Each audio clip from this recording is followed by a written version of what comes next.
Tinagurian siyang Doctor to the Stars na eksperto sa pagpapaganda at pagpapaseksi ng mga celebrities sa bansa. Eksperto rin kaya siya sa pagpapaganda ng kanyang bahay. Samahan niyo po kaming kilalanin ang isa sa mga pinakasikat na cosmetic surgeon ng bansa. Walang iba kundi si Dr. Manny Calayan dito sa Powerhouse.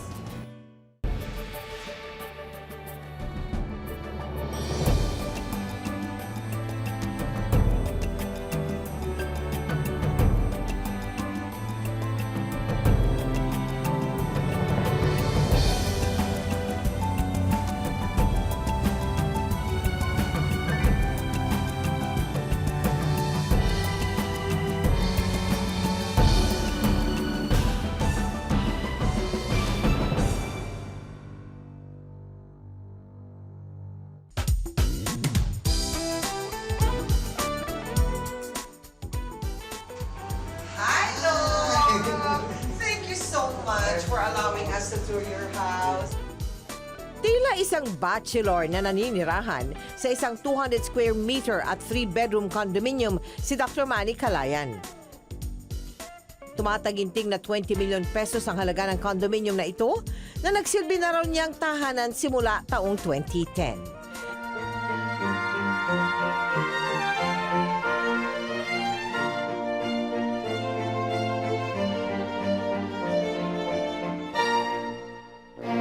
Na-notice ko parang itong pad mo parang classic Victorian ang dating. Oo. Is this you like it? You like it this way?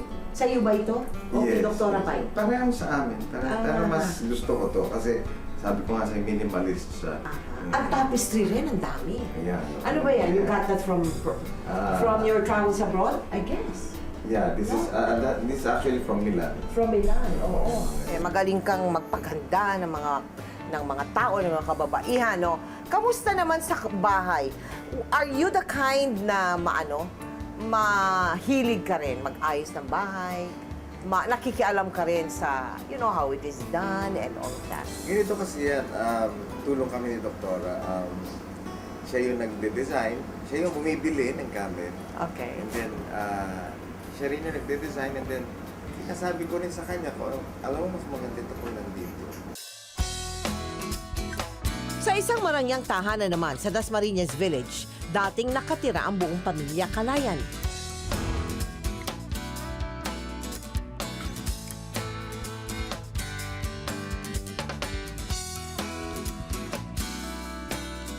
How big is your Dasma house, Doc? That's 1,000 plus. Oh, laki. And how many bedrooms? I think that's 5. 5 bedrooms. Anong style yung bahay? Ano siya, parang we call that contemporary. Parang, Contemporary. yeah, minimalist.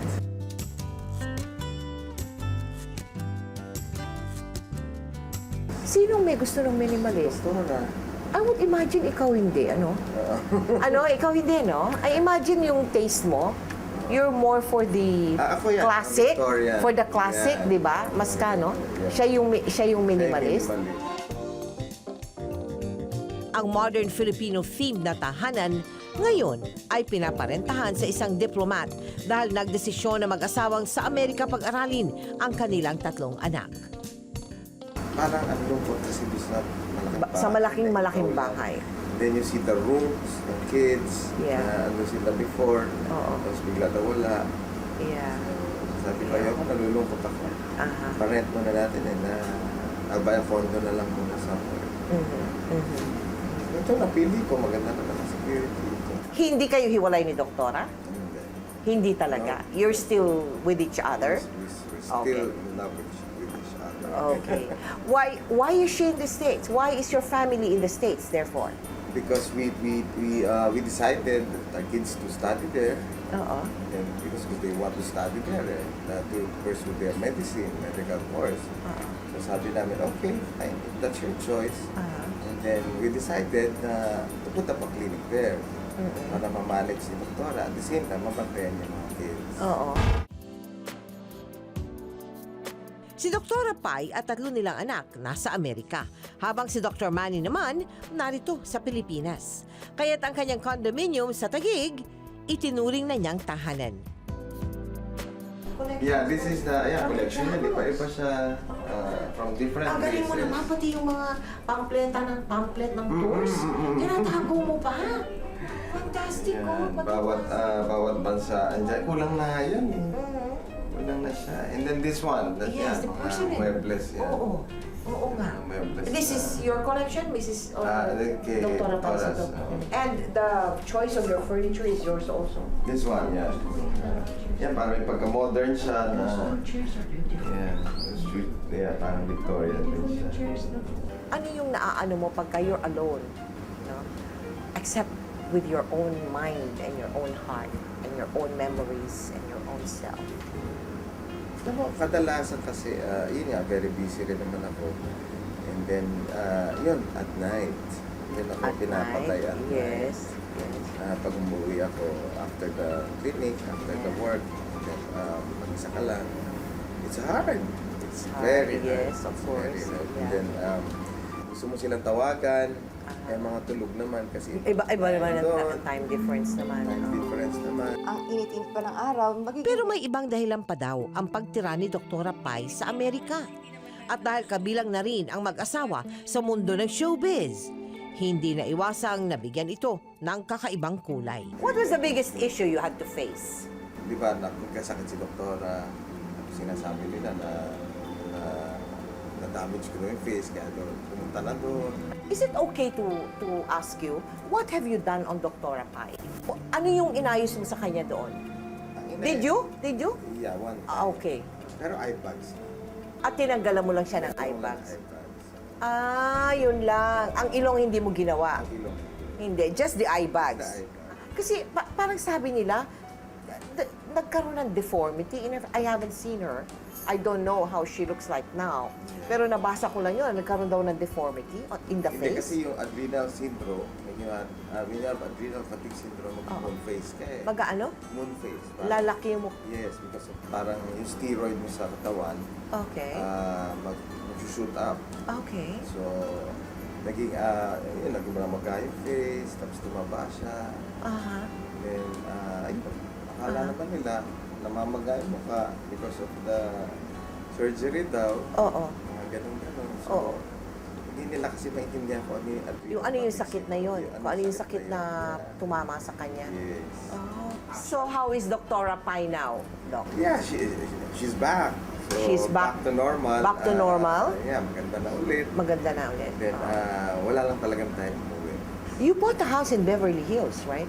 Yes. You have a house there. So, pag ganyan-ganyan ka na lang, Doc, pag ganyan-ganyan ka na lang. Oo. With the children and your business here, there is no plan to, to stay there permanently? To migrate? No.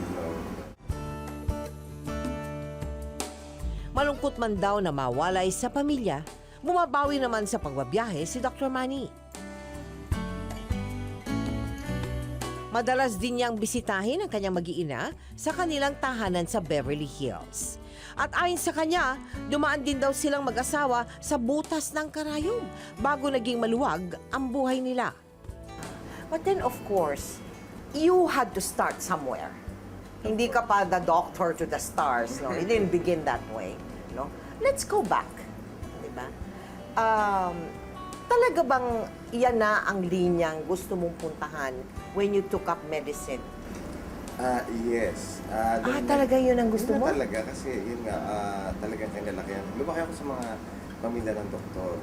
Parents ko doktor. Both of them were doctors, Both of na them right? were doctors. So pinag-usapan ninyo mag-asawa yung field na papasukan ninyo? Yes. All right. Na ang gusto namin, ayaw namin yung namamatay, yung mortality, yung morbidity. Oo. So at least ito, gumaganda yung pasyente. Very positive Yes, ang positive approach ang ng practice. Yes. And nagiging happy sila. Nagmadali man daw sa pag-aasawa, hindi sila nagpatalo sa mga hamon ng buhay. Talaga nag-strive hard kami para matapos. Ano yung strive hard? Ano yun? Nag-aaral, Okay, and then nag-ipon talaga for our allowance namin, for the kids. Nagbuntis na si doktora on the first year of marriage. Okay. Then, syempre, dapat daw full-time ka. Okay. Then, nagko-commercial na rin si Dr. Paino. So, extra income din yun. So noong pa man, what do you mean by commercial? She was a commercial model? Model, yeah. Alright. Model siya. Okay. So, at least may extra income din yun. Oo. Then, hanggang sa, after the med school, ayan, train pa kami another years. 3 years pa. Ayan, again. And then after that, right after yung training, naglakas loob na ako. Sabi ko, Pai, we have to start na. So, let's do or die. Dahil sa pagsisikap, hindi lang isa kundi dumami pa ang bilang ng mga klinik ng mag-asawa.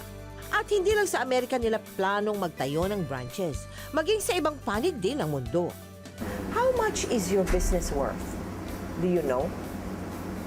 Maliit na. Maliit lang. Hindi ba ganun kalaki ang capitalization ng isang how would you call it, your clinic? Of course, you have to invest in lasers. Oo, yung mga ganyan, di ba? Milyon-milyon yan, Dok, ha? Di ba? Ang isang machine? Yes, pero maganda naman yung mga terms sila.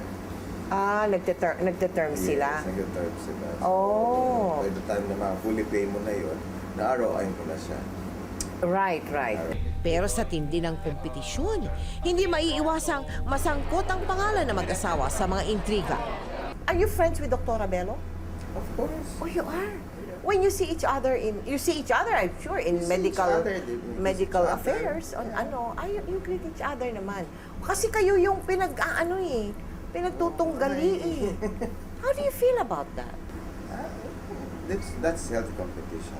You think that's healthy competition? Yes. And it's, anong tawag nito? It is very positive for you Yeah. na merong ganong Yeah. klaseng competition. Kasi halimbawa, she has this. I have to have it also. Pag nalaman mo, teka muna, oo. Yeah, and Vice versa, Vice I versa. imagine, oo. If I have this, next month, malalaman ko meron rin siya. Oo. Nagmula sa angka ng mga doktor, nagsikap gumawa ng sariling pangalan si Dr. Manny Calayan sa industriya ng pagpapaganda bilang isang mahusay na cosmetic surgeon. At bunga ng kanyang kasipagan, ang maginhawang buhay ng kanyang pamilya, pati na rin ang hindi mabilang na assets. Asa naman yung mga collection mo na mga relos mo nga, patingin naman. Hindi, ito muna yung mga shoes. Shoes, ako. Ang galing mo naman. Ikaw ba ang nag-organize talaga? Talagang organize? Oo, talaga organize. Organize ka talaga. May pangalan kung ano, no? Kung ano yung shoes at Partikulay. Hindi bababa sa 20,000 pesos ang halaga ng bawat pares ng sapatos sa kanyang closet. Kaligayahan na raw niya makapagsuot ng mga mamahaling gamit kapalit ng pagod at puyat niya sa clinic. How vain are you? Ako, I love talaga. Pag sa sarili ko, I love signatures talaga. Okay. Alright. Yeah, So, that's yun understandable. talaga yung dream ko nung Bata ka pa, yung apartment ka pa, Yeah. one day, One day, you will be wearing have the this, really have branded that. things. Yeah. Yes. So, branded ka tonight or today, you are branded from top to, ganun ba? Ibig mo sabihin? Hindi naman. You are? The shirt is what? May I know? This one is, Yes. This is Armani lang. That's Armani lang. That's Armani lang. Okay. All right, sige. Armani lang. Kasi I love Louis Vuitton shirts. More than the Armani shirts, you love the Louis Louis Vuitton. Vuitton shirts. Okay. The Prada shirts also. Yeah. So are you the kind who takes off? What? Where do you shop? Wala. Wala. Pag Basta- namasyal kami and then I see something na gusto ko, binibili ko na. Oo. Para it's your, para makontento ka sa So you reward to yourself. Nung nag-aaral pa kami, sabi ko, naku, gusto ko pag okay na tayo, gusto ko magka-Rolex watch. Oh, Yes, okay. That's my first dream. You first dream. First dream. At ilang dosena na ngayon yun, Doc?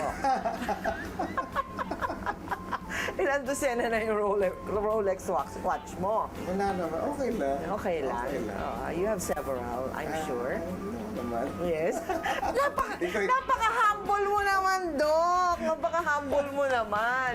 What else? What else? Aside from the Rolex watch. That to you meant, pag may Rolex watch ako, parang iba na, no? Accomplished. Big ano ka na. You have arrived. Parang ganyan, no? Nahit ko na. Oo, nahit mo na. Ito, yung ito na. ibang relo. Ay, you have a safe just for the watches. For the watches. What is the most expensive dyan, no?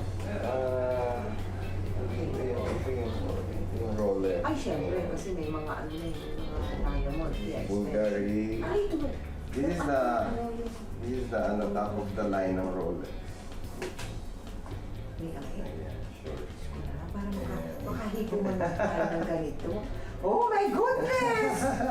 My goodness! Yeah, that's my favorite. It's your favorite, ha? Oh. Eh, pero yung pag, ano, yung pag talagang, ano ka lang, nagmamadali ka lang. Mamadali yung mga nagmamadali dito. Ayun, Yan, ano mga yan. Bulgari. Bulgari. Yan, mga LV. Yan. Ito, ano? That's, yeah, that's Brigade. Brigade.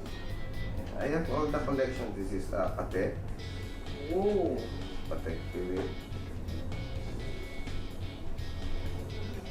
Sa Harry Winston. Unique. Hindi naman bababa sa 100,000 pesos ang halaga ng bawat isa sa kanyang mga relos. At sa aking nakita, mahigit 2 dosena ang mga ito. Doc, before we go, no? Ano ang maipapayo mo sa mga kababaihan and you know, people who are not happy with the way they look? Kasi sa akin, Mel, kasi beauty is in the eye of the beholder. Hindi naman totoo yan eh. Maganda lang pakinggan yun. Si Doc naman eh. Talaga naman kuminsan. Ako naman. Oh, hindi, biro lang. Ngayon talaga, beauty is within eh. So, kung ano yung, para sa akin na, kung ano yung ugali mo kasi lumalabas din eh. Kung hindi ka maganda, maganda naman yung loob mo, kung kumaganda ka, the way you are. So, Doc, kami magpapasalamat na. Salamat. And my best regards to Dr. Pai. I will. Yes, thank you so When much. you go there, pasyal ka. Isang patotoo si Dr. Manny Calayan na ang kagandahan ng panlabas sa kaanyuhan ay nadadala hanggang sa loob ng tahanan. Patunay lamang na ang bahay na ito ay salamin ng kanyang pagsisikap at pagpupunyagi sa kanyang napiling propesyon. Hanggang sa susunod na Lunes, samahan niyo po ako muli na pasukin ang bahay at buhay ng mga taong napapabilang sa Powerhouse. Ako po si Mel Tiangco.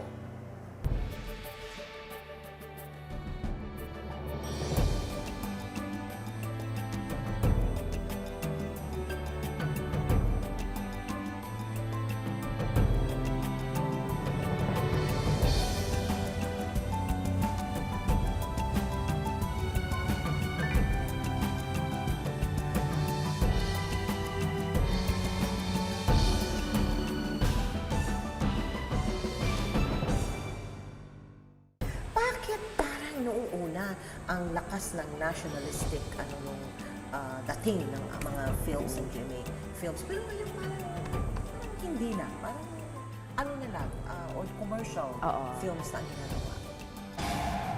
Hindi ka ba ginugroom ng father mo to you know, to one day take over the television, the network? That was in the news when you did not pump the bar. You know, how did that feel for you? And I understand na yung inyong mga chandelier ay high-tech. High-tech kasi ang sabi sa amin, hindi daw yan nagkakaroon ng dust.